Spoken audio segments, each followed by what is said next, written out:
Assalato wslamao eleyika ya Rasool Allah sallallahu alaihi wasallam. Assalamu rehmatula wa barakato. Today in this second video about salawat recitation, I will share few real life stories which my father verified and wrote in his book, which he wrote in Urdu.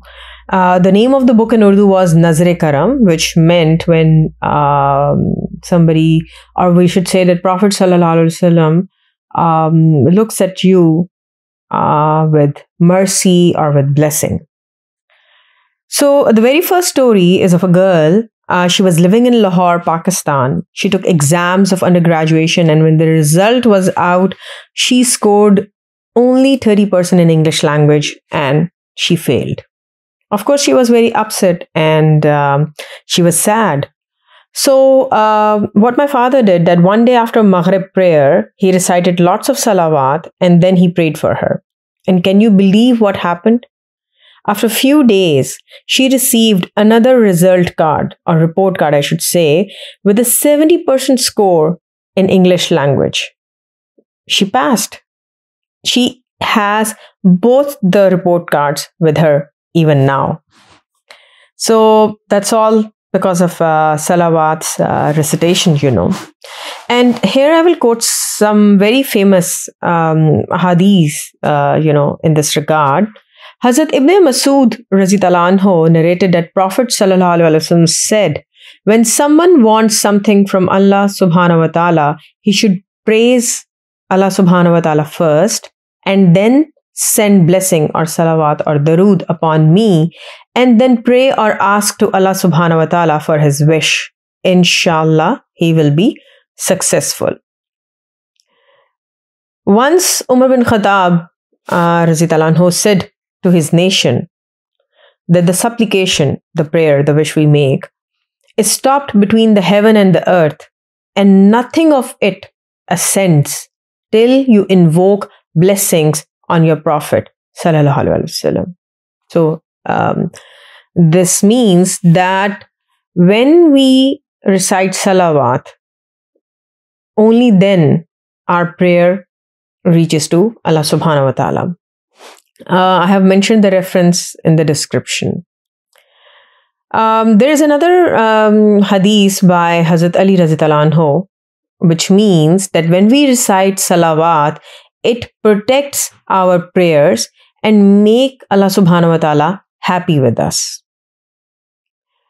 In my book, my father also mentioned that he used to recite salawat since his childhood, and what he experienced, that even his tiny wishes were fulfilled.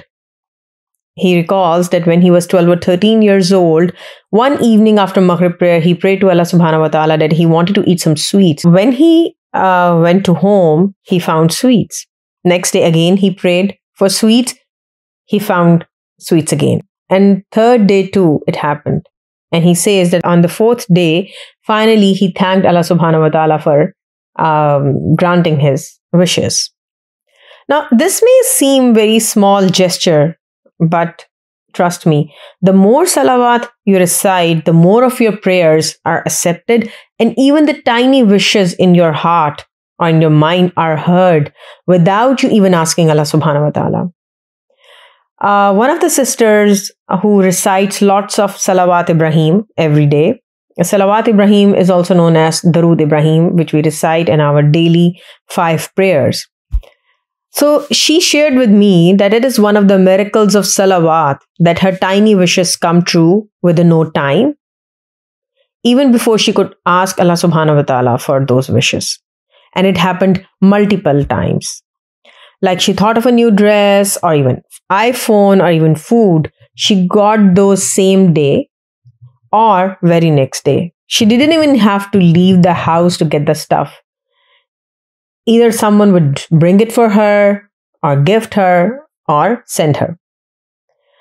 Now, the very best quality of her is that she prays for the whole ummah while she's reciting darood.